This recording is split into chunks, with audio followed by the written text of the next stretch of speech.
Hey, Coach RJ, welcome to the studio today. What's up, guys? How are y'all? I'm good. How are you? Good. I'm excited to be here. I'm so glad you can make it. We're making your podcast dreams come true. I know, dude. This is like I told y'all. Like I love podcasting. I always wanted to start one, and I'm like, man, now this may get my energy back going towards more doing a podcast. You're gonna go home tonight and Oh, start. absolutely. Just start Amazon and stuff to my house. Like, I need to do this now. Absolutely. Yes, you just started coaching here at our track team. How's that going so far? I did. It's been amazing. Amazing. This has been a God thing for sure.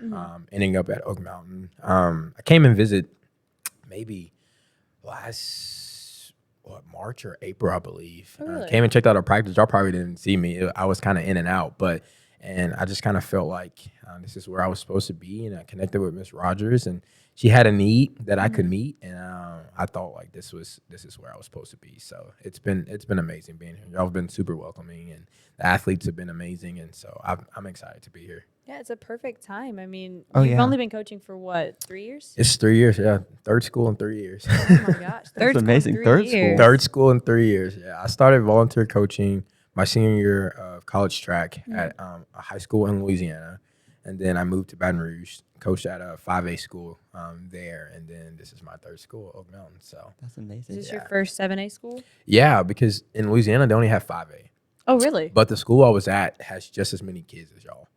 Oh, Yeah, maybe Whoa. bigger. Wait. Yeah, yeah, I think maybe they- bigger. Yeah, I think they have Oh, like gosh. 2,000, like 2,200 or something Oh like my that. gosh. A lot of kids. Yeah, but a lot smaller school, but a lot more kids. Yeah. No, so the classrooms have like 30 kids in it? Yeah, yeah. it's a Oh lot of my kids. gosh. my- I don't think I could do absolutely that. not. No. Ton of I get kids. stressed enough walking through these hallways. Yeah. They only go up to 5A. They only go to 5A in Louisiana. Oh my Yeah, gosh. but their 5As are pretty big. So it just wasn't really a change from 5A to 7A Nah. because you were used to all the kids. Yeah, like our team has maybe like 100 plus kids. They had well over 100 too. So, Oh my yeah. gosh. So it was popular over there. It is. It is.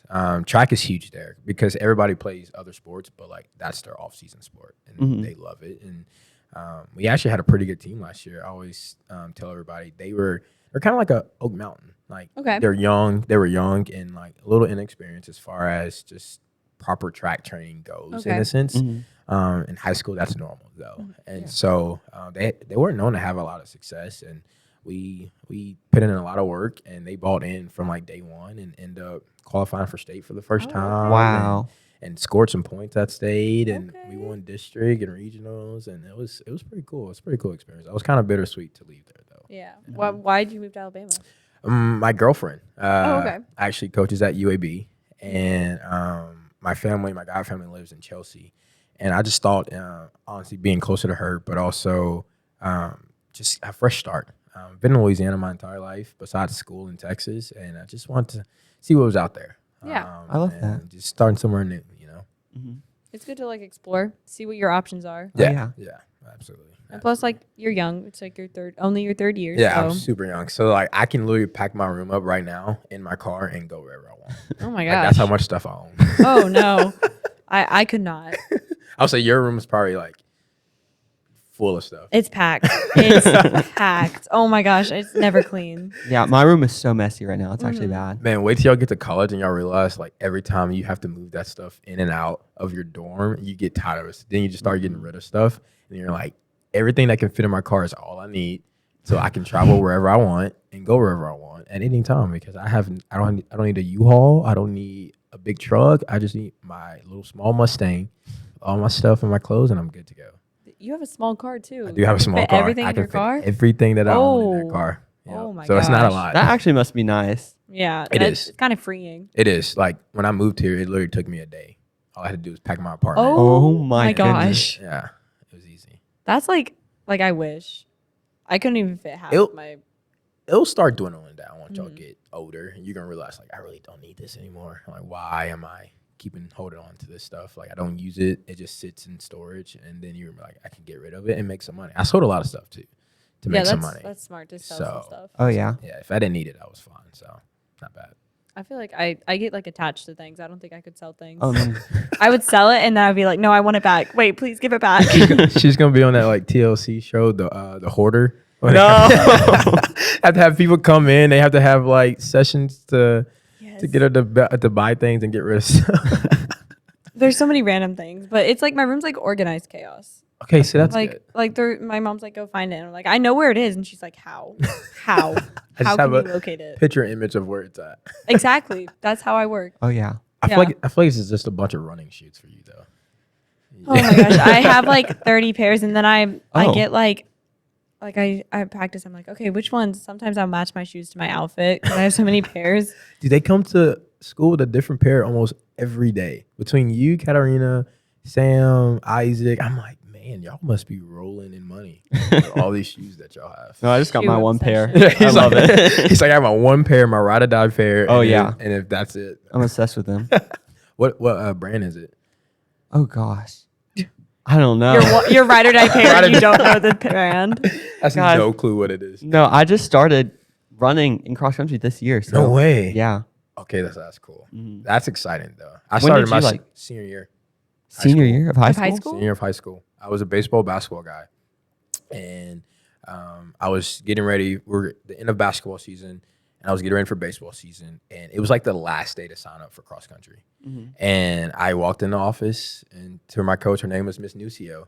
Walked into her office, and I was like, "Hey, I want to run. I think I can run 3 miles a day. That should be easy. Like, Oh, you know, said no one ever. yeah, like light work." And she was like, "Okay," and like end up being like decent. I wasn't good, but I was decent. I was middle of the pack in Okay. high school, and which kind of I guess go into my story of my career story. But did that senior year, end up going to run for a local community college in that area. They were just starting a brand new program after my senior year, and the coach came up to the school and offered us to come run there and started that program there. And we had some success. We won some regional championships, went to NJCAA national championships up in Kansas, which is a Okay. funny story. I'll tell you this because it was a fun experience, but a very like scary experience. Like we showed up to the middle of nowhere, Kansas, and it was snowing.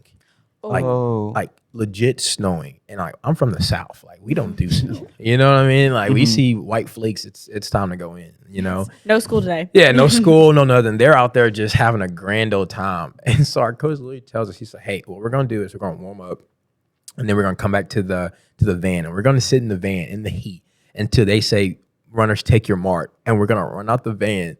And then run to our box and run the race, and then run Oh. back to the van, and that's literally what we did. Oh It my was the gosh. funniest thing ever. We ran against some of the top runners in the nation that went to go run for like high major Division I schools, and we're just a bunch of random kids from Louisiana out there just doing our thing, freezing our butts off in the Kansas snow. It was an experience. I'll say that. Yeah, my dad lost me in the snow when I was like 2 in Kansas. He like threw me, and then he couldn't find me, and I was like in the snow, Because you sunk so far down. and he That's couldn't find funny. me. Yeah. Okay, that's actually fun. So it snows a lot there. The weather in Kansas is Yeah, it's unique. Middle of nowhere. It is a unique place. I've been there a couple of times, and that's not a place I will raise my kids or grow up at. the tornadoes. Oh, Yeah, no, yeah. We're not in Kansas No. anymore. not having. What's that movie? The Wizard of Wizard Oz. of Oz, Yeah. yeah. That's right. Best movie. And then you went into college, like running after that. I did. how COVID actually hit right before. Okay. So COVID hit my sophomore year of JUCO, which kind of cut all my recruiting because everything was just in a frenzy. Yeah. And I honestly didn't know what I was going to do. I didn't know if I was going to go to college. I couldn't really afford it. My parents couldn't afford it because my sister was in school. And so I was just like, well, I guess I got to figure this out or find a job. And funny enough, Coach Prater, who's the head coach at the time, texted me one random day and said, "Hey, do you still want to run?" And I said, "Absolutely." And so didn't know it was a private school, didn't know it was a Division III school. And if you know about Division III, they don't offer athletic scholarships. And so I was just like, heck yeah, I'm down. Like, seems like a cool experience. And went and took 2 visits there and just kind of fell in love with it. And just really felt like the Lord was calling me there.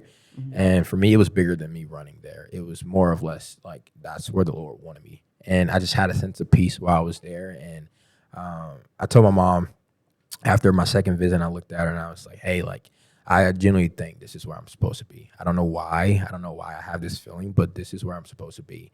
And not knowing at the time, I couldn't afford to go there. But my mom looked at me with her faith and she said, "We're going to figure this out. And we're going to get you through school. We're going to get That's you through amazing. college." That is super And amazing. like that sense of peace, we did. ETBU is a place I call home. They took great care of me, from scholarships to just the people I met there in the community. My roommates are some of my best friends now, and it was an experience that I could never imagine being a part of ever again. So That is incredible. amazing. Yeah. And then you were named All-American, right? I was. That's He's like, Wait, what? did you say you started senior year? Yeah, started that's senior year. that's like That crazy is because- insane. Yeah, started senior year, and actually, when I got to ETBU, I ran 1 year of cross country there. And at the time, my 23-year-old assistant coach saw me at a track practice, just messing around with the guys doing their workout, and we dominated the practice. It was like repeat 250s. And you had like a minute to get back to the starting line, and like it was this crazy workout, and we just dominated it. And he comes up to me after, he's like, "Dude, you're a 400 runner, like through and through. You're a 400 runner. Like that's what you're gonna do." I'm like, "You're absolutely insane. I've never done the 400 before. Like I didn't run in high school, so it was like, no, you're crazy." He's like, "Dude, just trust me. Like trust me." And so it took some convincing to get our cross country coach to let me do track, do the sprint side of things, and they kind of agreed on like, hey, I had to show up to cross country practice in the morning at 6 a.m. Then I would go to track practice in the afternoon at 6 p.m. every single day. And so after the cross country season ended, literally that next weekend, I was running my first 400 race at Whoa. Mississippi College. Whoa. Yeah, it was insane. I knew nothing about blocks. I knew nothing about the race. Everything I learned, we just YouTubed and like kind of practiced it when we got there. Because it was just such a short amount of time. Yeah, because we were still in cross country, so I didn't have time to do much of anything as far as blocks go. And ran a 50 flat. Oh, And me and my coach were like shocked. okay. And I was shocked. Don't know what to say right now. Yeah. We were like, what just happened? I was like, I have no clue, but I enjoyed that. Like it sucked at the end, but like I enjoyed that. Like, that was fun. And just ever since then, everything kind of went up from there. And I'm going 48 at the end of that season in Chicago. Missed out on nationals by like 2 places because in Division III, it's like the top 22 go. End up missing nationals and just kind of had this sense of want to get to nationals and a sense of like will to do whatever I needed to do to get there. And I talked to my uncle, who is a 2-time Olympian in high jump. And so he owns a bronze and a silver medal in high jump.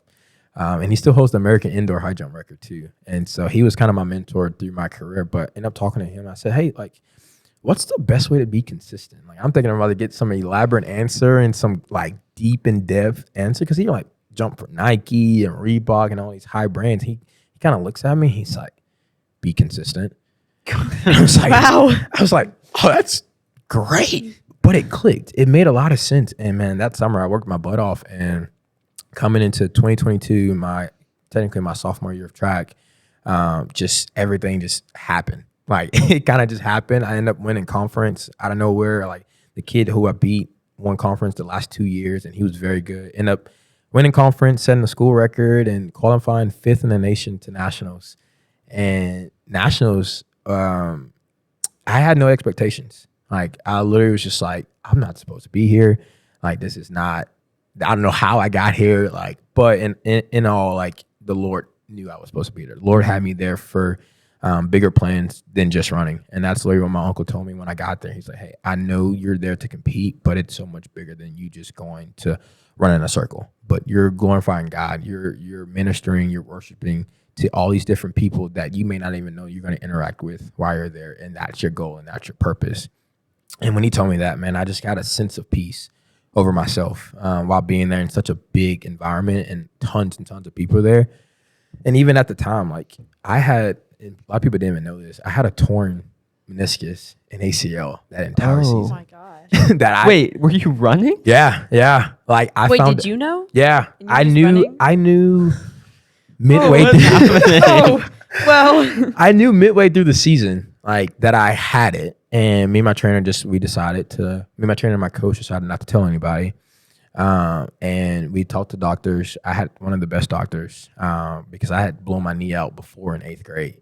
And so I had my regular doctor, and we had talked and discussed, and I said, is this possible? And he said, yeah. He said, it's just gonna be very painful and you're gonna need a lot of rehab. I said, I'm in. Like I was a hard head. Like I wasn't missing anything. So I'm like, if I can run, I'm fine.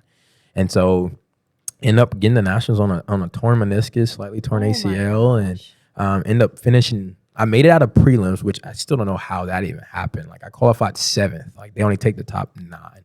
And when I qualified 7, we both looked at each other. Me and my coach were shocked, like absolutely astonished. Like there's a video on YouTube that you can see me. And I'm like, what just happened? Like what is going on? And he's like, dude, you just qualified. I was like, I did. Like we're going back tomorrow. And he's like, absolutely.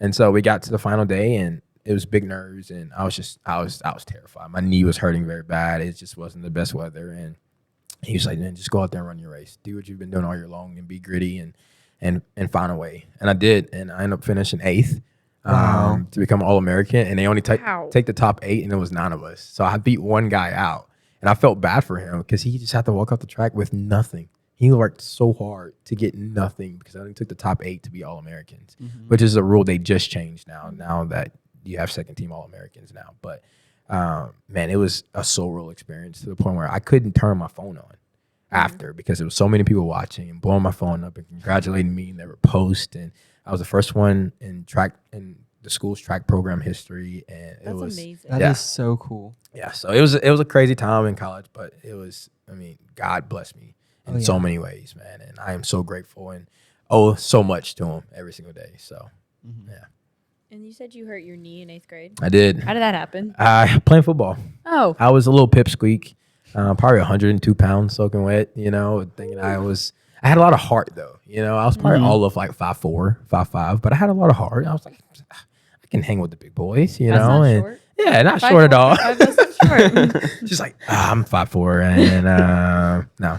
But I went to go block a kid and tried to like hold on to him, and he turned me, and my knee didn't move, and just heard a loud pop and blew my knee out. I tore my ACL, my MCL, my PCL. Had to have knee reconstruction surgery in 8th grade, the day after, which is such a God thing because the doctors literally told me I was probably never going to play sports again. Oh my goodness. I had to learn how to walk again. I was literally in a leg cast. I was bed rested for 4 months. Oh my God. And they told me it's gonna be hard to be an athlete again with this type of surgery at such a young age. And I believe in a God who's a healing God.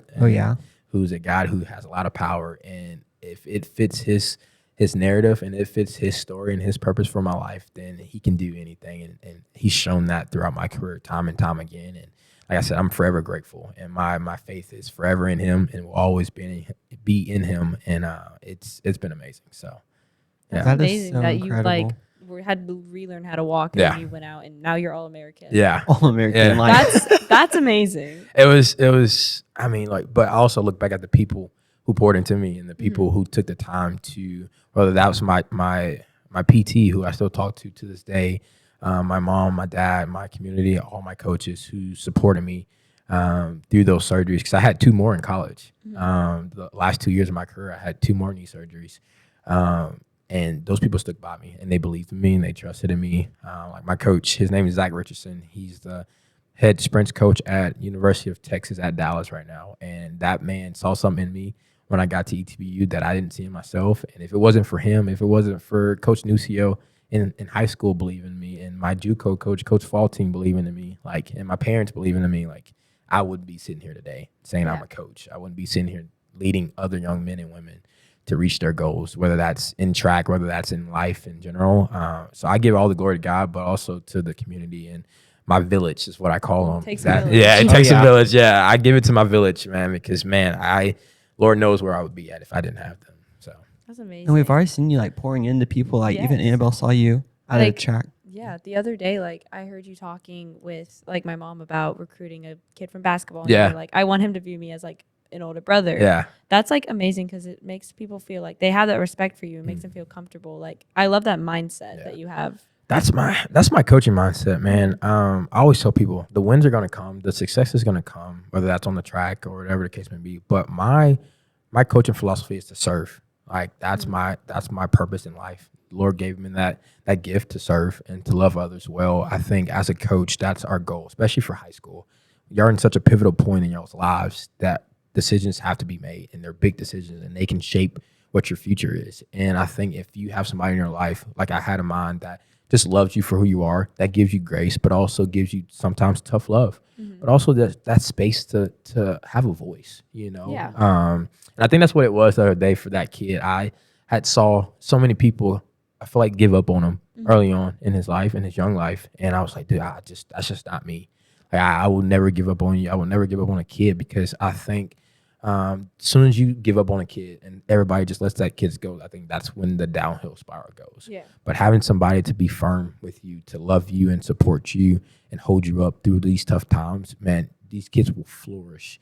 And I think that kid I was talking about, I think, excuse me, he's gonna flourish in life. And Oh yeah. my goal is just to love y'all well, and support y'all as much as I can. That's why I come to cross country practice every single day. You do. Not to coach, Thank you. and like they ask like, why do you go? I'm like, it's not about the coaching part. It's about building relationships with these kids.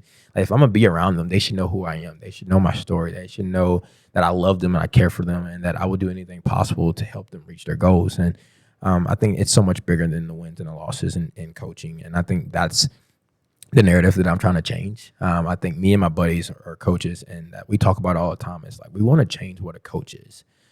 Because me going into ministry after school also helped with that too. It's like, this is my mission field.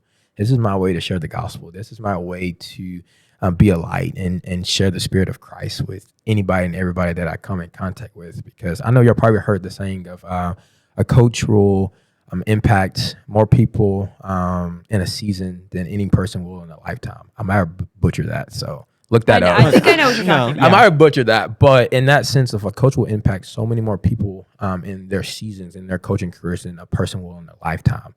And so when you put that in perspective, it's like, I have such a platform and opportunity to reach so many people, whether they're athletes, whether they're coaches, whether they're parents, whether they're brothers and sisters. Like, I don't want to waste this opportunity that the Lord has given me. Like, I want to take full advantage of it and do the best that I can with it and steward it well. So that way I can look back one day and say, you know what, like, I did my best. And I hope, and I look to the Lord and I say, I hope you're proud of me because of that, and I didn't waste the opportunity. So that's kind of how I look at coaching. I think That's kind that of is the best mindset. That is incredible. Yeah, it's different. It doesn't get a lot of people don't like it all the time. I will tell y'all right now, I've had a lot of pushback, especially being a young coach. Like, I've had a lot of pushback because of it, but I will stick by that mentality to the day I go to the grave, because I think that will impact more student athletes than any other perspective that a coach may have, whether that's just for them just to get the wins and the losses, or for them to get to their next big job opening or whatever the case may be. My thing is, if I can serve kids well, that's what brings me joy. And that's why I get up in the morning every single day to come to Oak Mountain and be around y'all and see y'all in the hallways and see how y'all interact and just enjoy those moments, because it's so precious, man. And you look back and you're like, man, I wish I had one more moment with that kid. I wish I can see that kid in the hallway one more time, because it's bigger than just the wins and the losses. It's those memories that you remember for a lifetime that will go with you forever. So Yeah. That's And I think amazing. that's like so important, because I had a kid come up to me during warm up the other day and like, where's the other cross country coach? And I was like, what other cross country coach? They're all right there. And he was like, no, the young one. And I was like, he's not a cross country coach. And he was That's like, wait, hilarious. really? And I was like, yeah, he just shows up because he wants to. yeah, it's so cool hanging out with y'all, man. Y'all are some cool kids. Like, this right here, like seeing 3 cross country runners do a podcast, like you don't see that a lot. Like, this is such a cool experience, and for y'all to take it in like y'all have been, like, it's such a blessing to be sitting here with y'all. But to be around y'all every single day and see y'all laugh and tell jokes and funny stories and just see the light that y'all bring to my life, man. Like, this is like, it's almost like a drug to me. Like, I love this. Like, I enjoy this. Like, this is my everyday thing that I like to be a part of. And so y'all make it very easy for me to come out there and hang out with y'all and just ask about how your day is and how your day's going and what's new in your life and how can I pray for you and support you. Like, it's so much fun, guys. So Yeah, I think it's like that mindset, because like we're more than athletes. Yeah. Like, we have other things going on in our lives. Yeah. Like, and I think the fact that you like take your time and like ask about that Yeah. is like so important, because like it builds a relationship. yeah. Mhm. I did it with my last school. I kind of found it at my last school. It's like spending that time with them and being around them, and I learned that it impacted their lives. Like, to see, which is a God-given story again, to see 2 of my kids go to school on pretty much full rides when their parents probably couldn't afford it any other way, was like a surreal moment for me. To have a mom call me crying, saying my son gets to go to school for $500 a semester, was like, wow. and so to see those things, like I will do this time and time again, every day if I have to. So That's amazing. Do you Yeah. kind of bring this like mindset of connecting with the students on a personal level into your substituting role? I am a full-time sub. I forgot about that.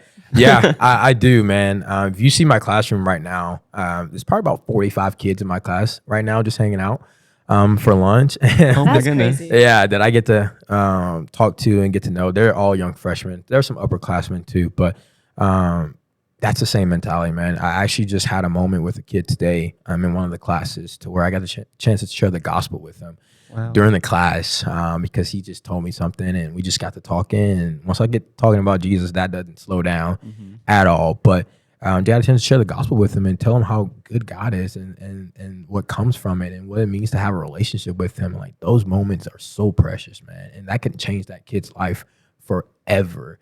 And so, yeah, that's the same mentality I go into every single class, every single sub position that I have to connect with the students and build those relationships with them too. That's awesome. Yeah. The fact that you've only like already been here for only 3 weeks and people are already coming up to you for like advice, Yeah. or like that's like insane. Yeah. Because it's taken you 3 weeks to take what like most teachers, most coaches don't have. So I can't even imagine what it's going to be like 2, 3, 4 years from Man. now. Oh yeah. I'm so excited. Me too. Excuse me. I am so excited. Y'all have been so welcoming, though. Oak Mountain, the front desk staff, Mr. Gunn, the principals. I call them the Browns, but Chris Brown and Coach Brown, like Yeah. just the people that have taken me in under their wing and showed me the way and just helped me out. Like y'all have made it so much easier to want to come to work every single day. Like some people hate their jobs. They generally don't like their jobs, but this is not a job for me. This is ministry. This is life. This is fun. And I wouldn't see myself anywhere else, honestly, than Oak That's Mountain. amazing. That's And we're so amazing. glad you're here. Yeah. We are. Yeah. Are So, you expecting anything or have any fun plans for the track season? I do, man. I honestly want to get this team to the state. I think that will be such a huge moment to see y'all succeed there. But more importantly, I want to see the Lord move through this team. I want to see just the love that the Lord has, His Spirit just being filled across and possibly seeing people become saved and baptized. And I think that's the biggest thing is to watch young men and women become grown men and women in Christ and love the Lord deeply, but also have success on the track and have fun with it. Like understand that track is fun because we already got to go out there and run. Like I be seeing y'all sometimes like, man, I really got to go out here and do 5 miles, 10 miles. I got to go do hill sprints. But like bringing back the fun of what cross country and track is. Because when you enjoy something and it doesn't feel like a job, like I said, like you will do it over and over again and you will put everything you have into it to make sure that it's successful and that you can continue to have those same experiences every single day. So I just want to bring the fun back, bring Christ into this team, which is already is in this team because y'all already do Bible studies and stuff like that. So that got me excited already. So I just want to see more of that and be a part of that and support y'all wherever I can. So That's amazing. Yeah. And obviously with like your knee surgery and all your setbacks, what would your biggest piece of advice be for athletes or just students who are having setbacks in their life? believe in God. Don't be shocked what God can do for you and in your life with your circumstances. He can use your circumstances for a purpose because he sees so much more in you than you see in yourself. And so in those moments where you feel lost, you feel down, you feel like there's no hope in life, you feel like there's no opportunity to be successful, it's to simply just turn to God and pray and just ask the Lord to take over your life and just trust in him and have faith and watch what he does. And when he does give you those opportunities, take full advantage of them, man. Don't waste them. Like just go head first into them. And you know what happens? Whatever happens, happens. If I come out of here a success story, if I don't, if I come out of here a failure, I still learn from those situations. The Lord's still going to use those situations, and it just becomes a part of my testimony and my story that I get to share with so many other people down the road to hopefully possibly bring them to Christ, but also just to be in their life and support them. And so my biggest thing is to just have faith in the Lord, trust in the Lord, but most importantly, don't be surprised what the Lord can do in your life. So That's amazing. Well, thank you so much. thank y'all, man. Y'all are Yeah, amazing. thank So you. thank y'all for having me. This is been amazing. So hopefully y'all have me back. I don't know. Part two. Part 2. Yeah, let's do it.